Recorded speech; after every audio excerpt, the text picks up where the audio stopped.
Araw po mga ka-fams! Nandito po muli kami at nagbabalik sa inyong harapan. Kasama ko naman po ngayon si Kuya Jan. Pakibati naman po ang ating mga ka-fams. Ito na po mga ka-fams. Kamusta na po? Ito. May babalitang hindi ko maintindihan. May babalita daw po sa atin si Kuya Jan. Ano kaya yun? Naku Sige, go ahead Kuya Jan. Simulan mo na po ang gusto mong sabihin sa ating mga ka-fams. Wala akong alam dun ha, mga ka-fams. Siya lang po yung nagsasalita nun. Kaya bigyan po natin ng daan. Go ahead, Kuya Jan. Okay. Yung pagpunta po namin doon, ewan ko pa kung bakit ayaw ni Mama magtanong doon sa barangay. Hindi ko rin po maintindihan kung bakit. Sabi niya, wala lang po siyang ID. Ayun. Marapit lang po sa akin. Pero alam mo kung bakit kayo pumunta doon? Opo. Kasi yung bago po tayo magkita, punta ng pamilya. Okay. Yung sasakay na po ng bayan. Saka, yun. Kaya nga sinasabihan ako na, ba't ka na pumunta dito? Gagalas si Mama. Tapos, alam mo kung sino rin ang pupuntahan mo doon. Oh, tagal na parang binapuntahan. Gutom na si Sakura? Gutom na? Ako, gutom na si Sakura. Diyos, naglalambing na. Ikaw bilang Jan, nakilala namin. Nahirapan ka ba sa ginawa mo? Anong naramdaman mo dun sa paghahanap na ginawa mo? Naramdaman ko lang po sayang kasi malapit na po eh. Napunta na po namin yung lugar. Ito na lang po yung hinahanap. Laki pala yun. Sino ba yung hinahanap ninyo? Anong pangalan? Dito sa anay po ni Mama. Bali lang po. Ayun. Sana Mga tagal-tagal ka din hindi nakapasok sa school, no? isang linggo pa lang po. Opo, pero bago kayo umalis, hindi ka na nakapasok, no? Kaya yung mga teacher po ni Kuya Jan ay hinahanap na po siya. Pinaghahanap na po siya. Hindi, sa totoo lang, kidding aside, sobrang napaka-importante ng pag-aaral, Kuya Jan. Yung mga teacher mo ay hanap ng hanap sa iyo, Ate LP, asa na po si Jan, no? Pwede po ba silang madalaw sa bahay nila? Kasi alam ko, nung araw na yun, may bisita sila ng Japanese. Pero sabi ko na lang ay umalis po sila ng pansamantala at hindi pa po nakakabalik. Nalipat yung school nyo sa Tala. Pero nire-renovate kaya ibinalik muli sa Phase 9. Okay? So, sana magpatuloy ka na ng pag-aaral mo. Pero tatanungin kitang muli, gusto mo bang ipagpatuloy ang pag-aaral mo? Gaano katibay yung salitang opo mo? Yung opo na yan, itinuro na namin sa iyo na kung gusto mo ang isang bagay, pursigihin mo, pagtsatsagaan mo, at talagang paninindigan mo na kung ano yung gusto mo at sa tingin mo makakabuti para sa inyo ng nanay mo, ay gagawin mo. Ulitin ko ang tanong, gusto mo bang magpatuloy ng pag-aaral? Yes. Ano nga pala ang pangarap mo? Paglaki mo? O pag nakatapos ka ng pag-aaral, ano ang pangarap mo? Gusto ko talagang mag-ibig. Ano? Piloto ng aeroplano. Oh. Maganda yung pangarap mo ha. Kasi dati di ba engineer? Ang sinabi mo, nagbago na. Ayun po talaga yung naman. Gusto mo nagpapalipad na ng? Aeroplano. Okay, napakataas ang gusto mo marating na. Why not, di ba? Parang nagre-relate yung pangarap ni Kuya Jan sa pangarap ni Nanay Gina. Ano po pangarap? Kasi di ba pangarap ni Nanay Gina, makapunta na ibang bansa. So, kung ikaw ang piloto, syempre alam mo naman po ng karamihan niya na kapag ka isang empleyado at may sasakay na pamilya, libre po ang ticket ng kanilang kapamilya. Diba? Masasagot mo, natupad mo na yung pangarap mo, matutupad mo po yung pangarap ng nanay mo kapag ka nakatapos ka at naging piloto ka. At magsisimula yun hindi lang sa pangarap, kundi magsisimula yun sa mindset mo. Ibig sabihin, kahit anong mangyari sa paligid mo dahil ito ang mindset mo, gagawin at gagawin mo yun. Correct. Kahit sabihin ko sa'yo dyan, hindi ka na namin matutulungan, pasensya na. Pero naka-mindset ka sa pagiging piloto mo. Sige ate, maraming salamat po sa naging tulong nyo. Itutuloy ko pa rin po itong pag-aaral ko. Kasi yung mga tumatanggi sa'yo, o kung may tumanggi man, mga pagsubok yan. parte yan ng buhay, ng learnings. Na kaya dyan, huwag kang madidismaya, huwag kang malulungkot, kundi iyon ay tatanggapin mong opportunity o oportunidad na kapag may negative, magiging lesson yon para matuto ka at mas tumibay ka. Alright? Objective namin para sa'yo ay maging maganda ang buhay mo. Para maging maganda, makapag-aral ka. Magkaroon ka ng at na may natutunan ka. Mahirap mag-aral ng gutom. Naranasan na ng maraming tao yan. At nakikita namin sa'yo na pinagdadaanan mo siya. Sa totoong buhay, hindi tayo porque nasa camera. Sa totoong buhay, pinag-usapan natin. Dinaranas mo siya dahil syempre sa kasalatan. No? Kaya andito po kami. Andyan si Kuya Buddy. Andyan po kami ni Love. Ate LP nyo po. Sisikapin natin, katuwang ang mga ka-fams natin. Na po, nagmamahal na ka-fams ay tutuwang magiging gabay ninyo sa abot na kayo makakaya. At hanggat may taong tumutulong sa inyo kaya dyan, huwag mong sasayangin yun. Magpursige ka, focus, no? Mag-focus ka, at may awa ang Diyos matutupad yung pangarap mo. Unang-una, kailangan magtapos ka ng elementary. Kasi yun house tayo Matapos mo yung tutorial mo, sunod doon elementary, sunod high school, sunod college.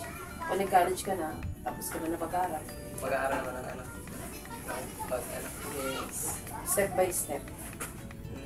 Pero uunahin mo muna yung pinaka-importante, mindset. Mindset. Yes, na whatever happens, ito ako, nakafocus ako, gusto kong magtapos ng pag-aaral. Kasi ang paghihirap sa buhay, normal yan. Sabi ko sa'yo, normal. Huwag mong isipin na, ay, wala na kaming makain, hindi lang mag-aaral. Hindi. Maraming nagugutom. Si Kuya Renji mo, nagkwento sa'yo, di ba? 3 araw hindi kumain ng ganito, pero nag-aaral pa rin siya. Na? Kuya Jan, bakit ko sinasabi ito? Kasi, yun nga, nakikita namin na nahinto ka rin sa pag-aaral, nasa umpisa pa lang talagang binabayan ka na para makapagsimula. So, ang learning po nito, lesson, Kuya Jan, kung ano ang nasimulan, tapusin natin. Na, no pressure, okay? Hindi ka namin ginigipit, walang ganun. Kundi pinaparealize namin sa'yo na kung ano ang nasimulan, tapusin. Simple lang na, mahirap gawin yan. Kaya mga kwestiyon ko. Yes, correct. Lalo na, iba-iba yung tao na kasama natin, iba-ibang klase tayo mag-isip, iba-iba yung pagtanggap, no? So, dahan-dahan lang gawin natin para sure. Slowly but surely. Ibig sabihin, dahan-dahan, slowly, para sigurado. Sure. Okay? Siyempre yung pagsusupli sa'yo, hindi ka maluloko. Tulad ng ipinapayo sa atin, shout out ni Ninong June. Yes. Na, ano yon? Isa naalala mo na pinayo sa'yo ni Tito June, ni Ninong June mo. Kung magbasa, marunong magbilang, at maging marunong manalangin. Ayun. Para hindi ako maloko. Intindihan mo yung sinasabi sa inang tao at marunong kang makiramdam. Huwag kang magpapaloko. Kahit sa sarili mo lang kasi pag hindi ka napaloko, hindi kayo maagrabyado. Kahit yung nanay mo, hindi siya mapapakama. Kasi ikaw, Kuya Jan, marunong ka mag-isip. Okay? Baka sila may maloko. Huwag naman. Huwag mo pangarapin na maloko yung ibang tao. Lagi tayong mag-isip ng maganda para sa iba. At basta sa ambat, ang Diyos ang mag-bless sa iyo. Okay? May natutunan ka ba kay Ate LB ngayon? Marami. Po, kakain po muna kami mga ka-fams. Samahan niyo po kami sa mga susunod dating mga gagawing kwentuhan. Na po? Kuya Jan, tama ba? Gawin. Magkakaroon pa ng next na kwentuhan ito, na? Okay. Lesson 3. Yes. Bibigyan po natin muna siya ng pagkakataong mabigyan ng nutrients ang kanyang katawan. Yan yun, nangayayat na si Kuya Jan, no, mga ka-fams. Nangayayat ka na. Ano nangyari sa'yo? Palagi ka bang kumakain o nalilipasan ka ng gutom? Hindi naman pa nalipasan ng gutom. Nasanay na lang. Sakto lang. Sakto lang. Pero nangayayat ka. Dalawa kayo nanay. Sa nanay mo, nahihirapan ka. Hindi naman. Kasi nung pagkabata, kami na po yung magkasama. Kaya, yun, hindi man ako nahihirapan. Halimbawa, nag-aaral ka, tapos sabihin niya sa'yo isang araw na, tara, nakikayatin ka na naman na, tara, maghanap tayo ulit. Ano gagawin mo? Pas na ako doon. Kasi kailangan pang ipagkakawin. Gusto ko makatapos. Sabi nga pa ni Kuya Buddy, napapili niya ako, anong gusto, kung sakali,